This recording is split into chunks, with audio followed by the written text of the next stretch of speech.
కనినవాండాగాను కాననివాడాగాను ఉపోద్ఘాతం. ఈ సంకీర్తన ఆత్మ విమర్శ, మానవ స్వభావం గురించి తెలుపుతుంది. మనిషికి కొంచెం జ్ఞానం ఉంటుంది, మరికొంత అజ్ఞానం ఉంటుంది. పరమాత్మను పూర్తిగా చూశానా అంటే అదీ లేదు. అలాగని ఏమీ తెలియని వాడినా అంటే అదీ కాదు. ఈ రకమైన ద్వంద్వస్థితిలో, డ్యువాలిటీ, కొట్టుమిట్టాడే సామాన్య జీవుల మనోస్థితిని అన్నమయ్య తనపై వేసుకుని ఈ కీర్తనను రచించారు. తెలుగు సారాంశం: నేను పరమాత్మను పూర్తిగా చూసిన జ్ఞానిని కాదు, అలాగని ఏమీ తెలియని అజ్ఞానిని కాదు. కాని ఇతరులకు మాత్రం గొప్పగా బోధలు చేస్తాను. నాలో కొంత కర్మ, కొంత జ్ఞానం ఉన్నాయి, కాని ఏదీ నిశ్చయంగా లేదు. ఒక పక్క ఇహలోక సుఖాలు, మరోపక్క పరలోక చింతలు, రెండింటికీ చేతులు చాస్తున్నాను, కాని ఏదీ దక్కడం లేదు. ఇన్నాళ్లు భ్రమలోవును నా ఈ అయోమయ స్థితిని చూసి శ్రీ వెంకటేశ్వరుడే దయతో రక్షించాడు. English summary: in this introspective hymn, Annamaya admits the paradox of human existence. He confesses, I am neither a fully realized soul who has seen God nor a completely ignorant person, yet I preach to others. He describes his mind as being split between action, karma, and knowledge, jnana, and between worldly pleasures, iham, and spiritual goals, param. He struggles to choose a single path and feels exhausted by his own intellectual pretense. Ultimately, he acknowledges that Lord Venkateshwar saw his confused state and saved him, ending his long-standing delusions. వివరణాత్మక విశ్లేషణ. పల్లవి: కనినవాండాగాను కాననివాడాగాను పునిగి ఒరులకైతే బోధించే నేను. భావము: నేను దైవాన్ని కళ్ళారా చూసినవాడిని, జ్ఞానిని కాను, అలాగని అసలు చూడనివాడిని, అజ్ఞానిని కాను. కాని దారి తప్పి పునిగి కు మాత్రం నీతులు బోధిస్తుంటాను. వివరణ: మనిషిలోని వైరుధ్యాన్ని, అంటే చెప్పేదొకటి చేసేదొకటి అనే నైజాన్ని అన్నమయ్య ఇక్కడ ఎత్తి చూపారు. చరణం 1: ధరణి గర్మము గొంత తగిన జ్ఞానము గొంత సరికిసరే కాని నిశ్చయము లేదు. ఒరిమె ఎంచి చూచితే నొకటివాడాగాను సరవి తెలియకేమో చదివేము నేము. భావము: నాలో కొంత కర్మ మార్గం ఉంది, కొంత జ్ఞాన మార్గం ఉంది. రెండూ సమానంగానే సరికిసరే ఉన్నాయి, కాని ఏ ఒక్కదానిమీద నాకు నిశ్చయమైన గురి లేదు. నిదానంగా ఆలోచిస్తే నేను ఏ ఒక్క మార్గానికి చెందినవాడిని కాను. అసలు క్రమం, సరవి తెలియకుండానే ఏవేవో గ్రంథాలు చదివేస్తున్నాను. వివరణ: స్పష్టత లేని చదువు, నిశ్చయం లేని జ్ఞానం వల్ల ప్రయోజనం లేదని భావం. చరణం 2: ఈతల నిహము గొంత ఇంతలో బరము గొంత చేతులు రెండు చాచే చిక్కుట లేదు. ఈ తెరువులో నొకటి నేరుపరుచుకోలేను, కాతరాన కథలెల్లా గరచితి నేను. భావము: ఒకవైపు ఇహలోక సుఖాల మీద ఆశ, మరోవైపు పరలోక మోక్షం మీద కోరిక. రెండు చేతులతో రెండింటినీ అందుకోవాలని చూస్తున్నాను, కాని ఏదీ చిక్కడం లేదు. ఈ రెండింటిలో ఏ మార్గాన్ని స్థిరపరచుకోలేక భయంతో, కాతరాన కేవలం పురాణ గాథలన్నీ నేర్చేసుకున్నాను. వివరణ: ఇహపరాల మధ్య ఊగిసలాడే మనిషి అశాంతిని ఇక్కడ వర్ణించారు. చరణం 3: దైవిక మొకకొంత తగు మానుషము గొంత చేవలు చిగురువలే జేసేను. ఈవల శ్రీ వెంకటేశుడిది చూచి నన్ను గాచే, భావించలేక ఇన్నాళ్లు భ్రమసితి నేను. భావము: నాలో కొంత దైవభక్తి, కొంత లోక రీతి, మానుషము ఉన్నాయి. ఈ ద్వంద్వ స్వభావం నా బలాన్ని చేవలు, లేత చిగురులాగా బలహీనపరిచింది. ఇన్నాళ్ళు అసలు విషయం తెలుసుకోలేక భ్రమపడ్డాను. చివరకు శ్రీ వెంకటేశ్వరుడు నా అసమర్థతను చూసి జాలితో నన్ను రక్షించాడు. వివరణ: మనిషి తనంతటా తాను మోక్షం పొందలేడని, భగవంతుని నిర్హితక కృప వల్లనే అది సాధ్యమని తాత్పర్యం. తాత్విక విశ్లేషణ: ఈ కీర్తన ద్వంద్వాతీత స్థితి కోసం పడే ఆరాటాన్ని తెలుపుతుంది. జ్ఞానాభాసం, పుస్తక జ్ఞానం, చదివేము, గడచితి వేరు, అనుభవ జ్ఞానం వేరు. అనుభవం లేని జ్ఞానం కేవలం ఇతరులకు బోధించడానికే పనికొస్తుంది. త్రయం, కర్మ, జ్ఞాన, భక్తి మార్గాల మధ్య తడబాటును అన్నమయ్య ఇక్కడ సహజంగా చిత్రించారు. కృపా సిద్ధాంతం: జీవుడు తన ప్రయత్నంతో అలసిపోయినప్పుడు స్వామి తనంతట తానుగా వచ్చి రక్షిస్తాడనే వైష్ణవతత్వం, మార్జాల కిశోర న్యాయం ప్రపత్తి ఇందులో కనిపిస్తుంది. ముంచిన వేడుకతోడ ముక్కుటగాక. ఉపోద్ఘాతం. ఈ సంకీర్తన నిర్వికల్ప భక్తి, తర్క నిరసన గురించి తెలుపుతుంది. వేదార్థాల గురించి, కర్మల తారతమ్యాల గురించి లేదా ఎవరు అర్హులు ఎవరు కారు అనే విషయాల గురించి వాదించుకోవడం సమయం వృధా చేయడమేనని అన్నమయ్య అంటారు. ఎదురుగా ఉన్న భోజనాన్ని వదిలేసి ఆకలితో అలమటించడం ఎంత తప్పో, లభించిన భక్తి మార్గాన్ని వదిలి కుతర్కాలు చేయడం కూడా అంతే తప్పని ఇందులో హెచ్చరించారు.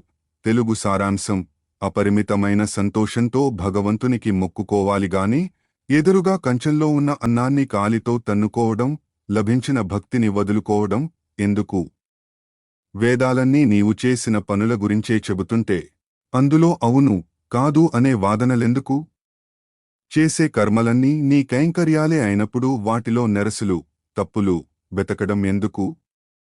భక్తి అనేది ఒక రాజమార్గం వంటిది. మోక్షానికి మూలం శ్రీ వెంకటేశ్వరుని పాదాలే అని నమ్మి శరణు వేడాలి తప్ప లేనిపోని పంతాలు ఎందుకు? English summary. In this composition, Annamaya emphasizes unconditional surrender and the futility of excessive logic in spiritual matters. He questions why one would kick away the food in their plate, meaning, why reject the accessible path of devotion for useless debates. He asserts that since all Vedas describe the Lord's deeds and all actions are meant for his service, there is no need to find flaws or argue about hierarchies. Devotion is a royal path, Ghantaptham, and since Lord Venkateshwar's feet are the ultimate source of salvation, one should simply trust him instead of engaging in stubborn intellectual conflicts. వివరణాత్మక విశ్లేషణ. పల్లవి. ముంచిన వేడుకతోడ ముక్కుటగాక కంచములోపలికూడు కాలదన్న నేటికి. భావము: మనసు నిండిన ఉత్సాహంతో ఆ స్వామికి నమస్కరించుకోవాలి తప్ప కంచంలో వడ్డించిన అన్నాన్ని కాలితో తన్నుకోవడం ఎందుకు? వివరణ: భగవంతుడు మనకు భక్తి అనే సులభ మార్గాన్ని ఇస్తే దాన్ని వదిలేసి అనవసరమైన విషయాల్లో తలదూర్చి మోక్షానికి దూరం కావడం మూర్ఖత్వమని అర్థం. చరణం 1. వేదార్థములు నీవే విహరించిన శుద్ధులే కాదని అవునని కొన్ని వాదములేలా. ఏది నీవు చేసినాను ఇన్నీయును నీయకోలే శోధించనేటికి అందు సొట్టులెంచ నేటికి. భావము: వేదాలలోని అర్థాలన్నీ నీవు చేసిన లీలల విశేషాలే, శుద్ధులే. అలాంటప్పుడు అవి నిజమా కాదా అని వాదించుకోవడం ఎందుకు? నీవు ఏది చేసినా అది మాకు సమ్మతమే, నీయకోలే. అలాంటప్పుడు వాటిని పరిశోధించడం, శోధించడం, అందులో తప్పులు, సొట్టులు వెతకడం ఎందుకు? వివరణ: భగవత్ సంకల్పాన్ని తర్కంతో కొలవలేమని, ఆయన చేసే ప్రతిదీ లోక కళ్యాణార్థమేనని భావం. చరణం 2. కర్మములినేను నీ కైంకర్య సాధనాలే అర్మిలి దారతమ్యములు అడుగనేలా, నిర్మితము నీదింతే నెరసులెంచంగనేలా, ధర్మమందు నింక గజదంత పరీక్షేటికి. భావము: లోకంలో చేసే కర్మలన్నీ నీ సేవకు పనిముట్లు, సాధనాలే. వాటిలో ఏది గొప్ప, ఏది తక్కువ అనే భేదాలు, తారతమ్యాలు ఎందుకు? ఈ సృష్టి అంతా నీవు నిర్మించినదే. ఇందులో లోపాలు, నెరసులు వెతకడం ఎందుకు? ధర్మం అనేది స్పష్టంగా ఉన్నప్పుడు గజదంత పరీక్ష, అనవసరమైన సూక్ష్మ విశ్లేషణ ఎందుకున? భగవత్ సేవలో ప్రతి పని పవిత్రమైనదే. అందులో హెచ్చుతగ్గులు చూడకూడదని అన్నమయ్య బోధిస్తున్నారు. చరణం 3. భక్తియింతా నొక ఘంటాపదము నీసావలే, యుక్తి బాత్రి పాత్రములు యూహించనేలా, ముక్తికి శ్రీ వెంకటేశ మూలము నీ పాదములు, సక్తులయి నమ్ముటగాక చలపదమేటికి. భావము: భక్తి అనేది నీ దరికి చేర్చే ఒక స్పష్టమైన రాజమార్గం, ఘంటాపథం. దీనిలో ఎవరు అర్హులు, పాత్రులు, ఎవరు కారు అని యుక్తులతో ఆలోచించడం ఎందుకు? ఓ శ్రీ వెంకటేశ్వర! మోక్షానికి నీ పాదాలే మూలమని తెలిసినప్పుడు నిన్ను మనసారా నమ్ముకోవాలిగాని అనవసరమైన పంతాలు, చలపదము ఎందుకు? వివరణ: అర్హతానర్హతల విచక్షణ అవసరం లేదని, నమ్మకమే ప్రధానమని అన్నమయ్య సందేశం. తాత్విక విశ్లేషణ: ఈ కీర్తన విశిష్టాద్వైత సిద్ధాంతం లోని శరణాగతిని ప్రతిబింబిస్తుంది. అతర్క్యత, దైవ లీలలు తర్కానికి అందనివి.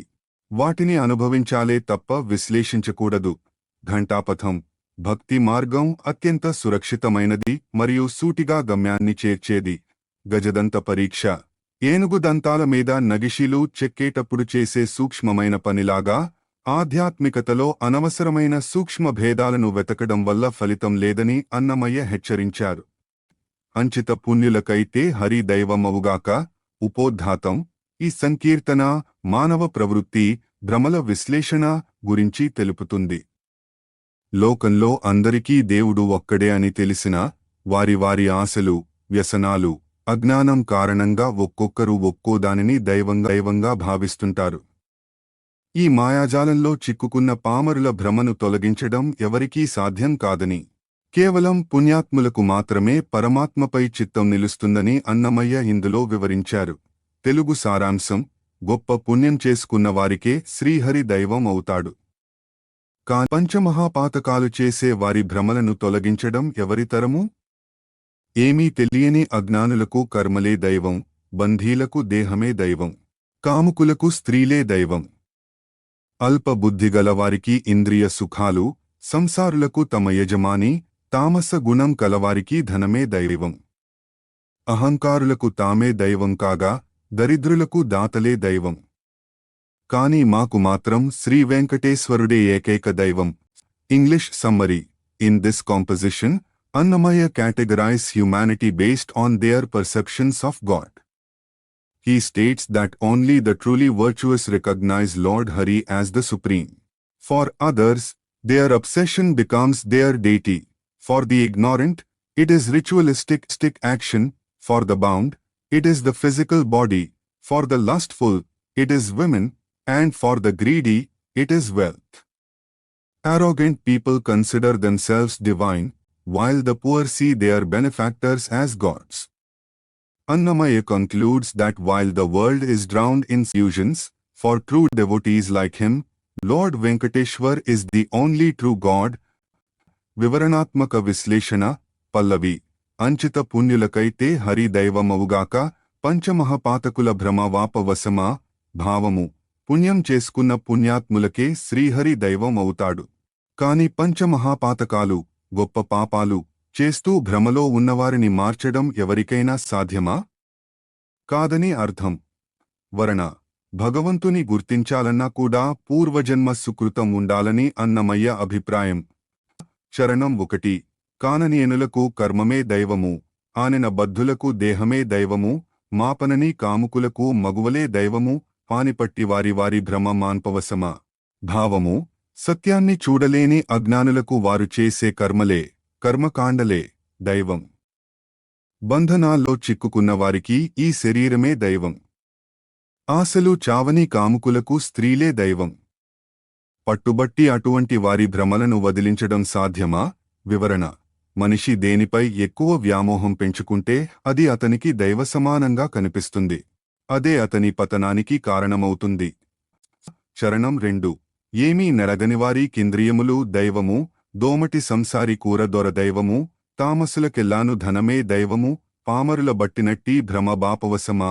భావము: ఏమీ తెలియని వారికి వారి ఇంద్రియ సుఖాలే దైవం.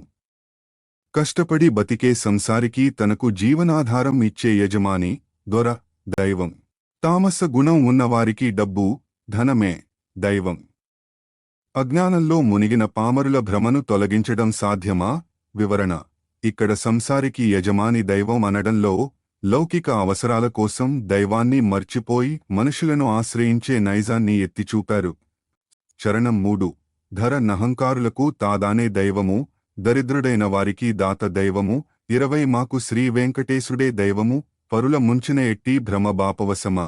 భావము: అహంకారం ఉన్నవారికి తానే అందరికంటే గొప్పవాడినని, తానే దైవమని భావిస్తారు. పేదవారికి తమకు దానం చేసే దాతలే దైవం. కాని స్థిరంగా 20 మాకు మాత్రం ఆ శ్రీ వెంకటేశ్వరుడే దైవం. లోకాన్ని ముంచెత్తిన ఈ భ్రమలను పోగొట్టడం ఎవరి వల్ల అవుతుంది? వివరణ. అందరూ ఏదో ఒక భ్రమలో బతుకుతుంటే భక్తుడు మాత్రం వీటన్నిటినీ దాటి పరమాత్మను చేరుకుంటాడని అన్నమయ్య ముక్తాయింపు ఇచ్చారు.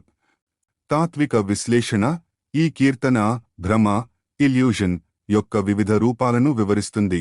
లౌకిక దైవాలు: మనిషి తన అవసరాన్ని బట్టి ధనాన్ని, మనుషులను, సుఖాలను దైవంగా భావిస్తాడు. ఇది అశాశ్వతమైన భక్తి. అహంకారం: అహంకారికి తనకంటే గొప్ప శక్తి లేదనిపించడం అతిపెద్ద భ్రమ. పారమార్థిక సత్యం: వీటన్నిటికీ అతీతంగా ఉన్నవాడు శ్రీ వెంకటేశ్వరుడు.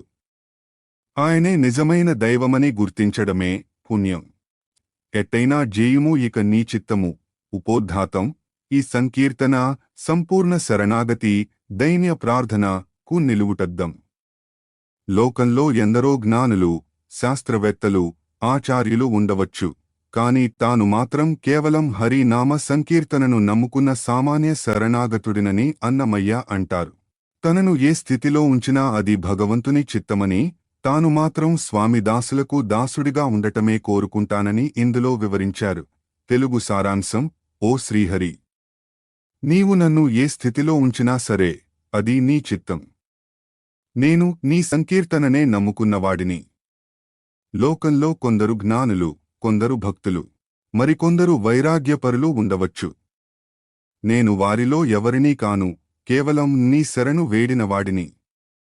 జపాలు చేసేవారు, శాస్త్రాలు చదివేవారు ఎందరో ఉండవచ్చు. నేను వారిలో ఏ ఒక్కడినీ కాను, కేవలం నీ సేవకుడిని మాత్రమే. చివరకు రక్షించే శ్రీవెంకటేశ్వర, నేను నీ దాసులందరికీ దాసుడను, దాసానుదాసుడను. English summary: In this hymn, Annamaya expresses absolute surrender, prapatti, to Lord Venkateshwar. He tells the Lord, "Do with me as you please, it is your will, for I am dedicated to your Sankirtana." He humbly admits that he is neither a profound scholar, a great philosopher, nor a strict ascetic. While many practice rituals and study scriptures, Annamaya identifies himself simply as a seeker who has sought refuge at the Lord's feet. He concludes by stating that his greatest identity is being a servant of the Lord's servants, the Snudasa. వివరణాత్మక విశ్లేషణ: పల్లవి: ఎట్టైనా జేయుము ఇక నీ చిత్తము, కిట్టిన నీ సంకీర్తనపరుడా. భావము: స్వామి, ఇక నీవు నన్ను ఏ విధంగా చేసినా సరే అది నీ ఇష్టం. నేను నీ సంకీర్తనలోనే నిమగ్నమైన కిట్టిన భక్తుడను. వివరణ: జీవిత బాధ్యతను పూర్తిగా దేవునిపై వేసి నిశ్చింతగా ఉండే శరణాగతి ఇక్కడ కనిపిస్తుంది. శరణం 1: కొందరు జ్ఞానులు, కొందరు భక్తులు, కొందరు వైరాగ్య కోవిదులు, ఇందరిలో నేనెవడగా నిదే సందడి హరి నీ శరణాగతుడా. భావము: లోకంలో కొందరు గొప్ప జ్ఞానులుగా, మరికొందరు భక్తులుగా, ఇంకొందరు వైరాగ్యంలో నిపుణులుగా, కోవిదులు ఉండవచ్చు. ఈ సందడిలో నేను మాత్రం ఎవరినీ కాను, కేవలం నీ శరణు కోరినవాడిని మాత్రమే. వివరణ: పాండిత్యం కన్నా శరణాగతి మిన్న అని అన్నమయ్య తన వినయాన్ని చాటుకుంటున్నారు. చరణం 2: జపితలు గొందరు శాస్తులు గొందరు, ప్రపత్తి గొందరు బలువులు వు, పమించగ నిన్నొకడాగా నిందు, కపురుల నీడింగరీడ నేను. భావము: కొందరు జపాలు చేసేవారు, జపితలు, మరికొందరు శాస్త్ర కోవిదులు, శాస్తులు, ఇంకొందరు శరణాగతిలో బలమైన పట్టున్నవారు ఉండవచ్చు. వీరెవరితోనూ నన్ను నేను పోల్చుకోలేను. నేను కేవలం నీవు చెప్పిన పనిచేసే నీచమైన సామాన్య సేవకుడిని, డీంగరీడా మాత్రమే. వివరణ: తనను తాను తగ్గించుకుని భగవంతుని సేవకుడిగా భావించడమే పరమ భక్తికి నిదర్శనం. చరణం 3: ఆచార్య పురుషులు అవ్వలగొందరు, ఏచిన సమయులై ఏర్పడిరి, కాచేటి శ్రీవేంకటపతి నేనైతే తాచి నీ దాసుల దాసుడను. భావము: అవతలి వైపు ఎందరో గొప్ప ఆచార్య పురుషులు, సిద్ధాంతకర్తలు, సమయులు నిలబడి ఉండవచ్చు. కాని నన్ను రక్షించే శ్రీవెంకటేశ్వర, నేను మాత్రం నీ దాసులకు దాసుడనై, దాసానుదాసుడనై పడి ఉంటాను. వివరణ: వైష్ణవతత్వంలో భాగవత సేవ, భక్తులకు సేవ చేయడం భగవంతుని సేవ కన్నా గొప్పదని చెప్పబడింది. అన్నమయ్య అదే భావాన్ని ఇక్కడ ప్రకటించారు. తాత్విక విశ్లేషణ: ఈ కీర్తన వైష్ణవ వినయము మరియు ప్రపత్తి మార్గాలను బోధిస్తుంది. అహంకార రాహిత్యం. తాను జ్ఞానిననో భక్తుడననో చెప్పుకోకుండా నేనెవరిని కాను అనడం ద్వారా అహంకారాన్ని పూర్తిగా తొలగించుకున్నారు. భాగవత శేషత్వం. భగవంతుని దాసుడికన్నా ఆయన భక్తుల దాసుడిగా ఉండటమే పరమపదం అని నమ్మడం. సంకీర్తన బలము. అన్ని మార్గాల కన్నా తనకు సంకీర్తన పట్ల ఉన్న మక్కువను, అదే తనను స్వామికి చేరువ చేస్తుందనే నమ్మకాన్ని అన్నమయ్య వెలిబుచ్చారు. ఒక్కడే అంతర్యామి ఉపకారి చేపట్టు. ఉపోద్ఘాతం. ఈ సంకీర్తన ఆత్మబోధ, అంతర్యామి తత్వం గురించి తెలుపుతుంది. మనిషి తన దేహాన్ని, మనసును, సంసారాన్ని, ధనాన్ని నమ్ముకుని అవి తనకు మేలు చేస్తాయని భ్రమిస్తాడు. కాని ఇవన్నీ తాత్కాలికమైనవని, చివరికి మనల్ని చేయిపట్టి నడిపించేది మన లోపల ఉన్న అంతర్యామి, పరమాత్మ మాత్రమేనని అన్నమయ్య ఈ కీర్తనలో హెచ్చరిస్తున్నారు. తెలుగు సారాంశం. ఓ జీవుడా! మనకు మేలు చేసేవాడు, మనల్ని ఆదుకునేవాడు ఆ అంతర్యామి ఒక్కడే. మిగిలినవన్నీ మనసులో అనవసరమైన ఆలోచనలను రేకెత్తించేవే తప్ప శాశ్వతమైనవి కావు. ఇంద్రియాలు నీ సొత్తు కావు, మనసు నీ చుట్టము కాదు. దేహాన్ని నమ్మకు, అది ఎప్పుడు వెళ్ళిపోతుందో తెలియదు. సంసారం స్థిరమైనది కాదు.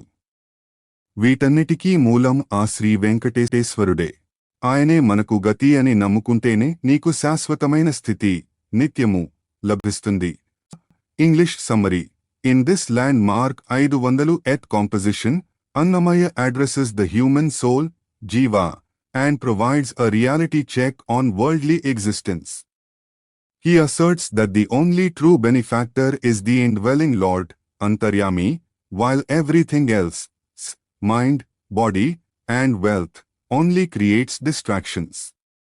He warns that the body is transitory like a passing color and wealth is merely a source of entanglement. By realizing that Lord Venkateshwar is the source of all and the ultimate refuge, one can attain eternal peace and liberation. వివరణాత్మక విశ్లేషణ. పల్లవి. ఒక్కడే అంతర్యామి ఉపకారి చేపట్టు, తక్కినవి ఇన్నియును తలపు రేచెడిని. భావము. మన చేయి పట్టి రక్షించే ఉపకారి, మేలు చేసేవాడు ఆ అంతర్యామి ఒక్కడే. ఆయన తప్ప మిగిలినవన్నీ మనసులో కేవలం కోరికలను, ఆలోచనలను రేకెత్తించేవే, తలపు రేచెడిని. వివరణ. బాహ్య ప్రపంచంలోని వస్తువులు, వ్యక్తులు మనల్ని రక్షించలేరని, ఆత్మారాముడైన భగవంతుడే రక్షకుడని అర్థం. చరణం 1. ఎరుగుమీ జీవుడా ఇంద్రియాలు సొమ్ముగావు, గుటియే మాయలలోన గూడించే వింతే, మనవకు జీవుడా మనసు చుట్టముగాదు, తెలగొప్ప ఆశలానే తిప్పెడి దింతే. భావము. ఓ జీవుడా! తెలుసుకో, ఈ ఇంద్రియాలు నీ ఆస్తి, సొమ్ము కావు. అవి నిన్ను మాయలో పడేసే సాధనాలు మాత్రమే. నీ మనసు కూడా నీకు చుట్టము, బంధువు కాదు. అది కేవలం నిన్ను ఆశల వెంటే తిప్పుతూ ఉంటుంది. వివరణ. జ్ఞానేంద్రియాలు, కర్మేంద్రియాలు మన అదుపులో ఉండవని, అవి మనల్ని లోకపు మాయలోకి లాగుతాయని అన్నమయ్య హెచ్చరించారు. చరణం 2. తెలుకో జీవుడా దేహమును నమ్మరాదు, వలసితే నుండు బోవు వన్నె వంటిది, తలచుకో జీవుడా ధనము దనిచ్చగాదు, పలు లంపటములచే బరచెడి దింతే. భావము. ఓ జీవుడా! ఈ దేహాన్ని నమ్మకు. ఇది ఒక రంగు, వన్నె లాంటిది. అది ఉన్నంత సేపు మెరుస్తుంది, ఎప్పుడు పోతుందో తెలియదు. అలాగే ధనం నీ ఇష్టానికి తగ్గట్టుగా నీతో ఉండదు. అది నిన్ను అనేక కష్టాల్లోకి, లంపటములలోకి నెడుతుంది. వివరణ. దేహం అస్థిరమని, అనిత, సంపద దుర్హకభాజనమని ఇక్కడ వివరించబడింది. చరణం 3. సమ్మతించు జీవుడా సంసార ముఖజాడగాదు, బిమ్మటి పొదుక జాడ పెనచు నింతే, ఇమ్ముల శ్రీవెంకటేశ డితని మూలమే ఇంత, నెమ్మిదానే గతి ఎంటే నిత్యమవు నింతే. భావము. ఓ జీవుడా! ఈ సంసారం ఒకే మార్గంలో సాగదు, అది ఒక చిక్కుల పొద లాంటిది. ఇవన్నీ ఆ శ్రీవెంకటేశ్వరుని వల్లే జరుగుతున్నాయని గుర్తించు. ఆ స్వామినే గతి అని నమ్మి ప్రేమతో నమ్మి శరణు వేడితే నీకు మోక్షం ఖచ్చితంగా లభిస్తుంది. వివరణ. సంసార బంధనాల నుండి బయటపడటానికి శ్రీవెంకటేశ్వరుని శరణాగతి ఒక్కటే మార్గమని అన్నమయ్య ముక్తాయింపు ఇచ్చారు. తాత్విక విశ్లేషణ. ఈ కీర్తన వివేక చూడామణి వంటి ఆత్మబోధను కలిగి ఉంది. వివేకము నిత్యమైన భగవంతునికి అనిత్యమైన దేహేంద్రియాలకు మధ్య భేదాన్ని గుర్తించడమే వివేకమని అన్నమయ్య బోధించారు. అంతర్యామి తత్వం దేవుడు ఎక్కడో లేడు, నీ లోపలే అంతర్యామిగా ఉండి నిన్ను గమనిస్తున్నాడని, ఆయనే నిజమైన మిత్రుడని గుర్తుచేశారు. సంపూర్ణ సమర్పణ 500 కీర్తనల ప్రయాణంలో అన్నమయ్య పదే పదే చెప్పిన విషయం శరణాగతి. ఈ కీర్తనలో కూడా అదే సత్యాన్ని నొక్కి చెప్పారు.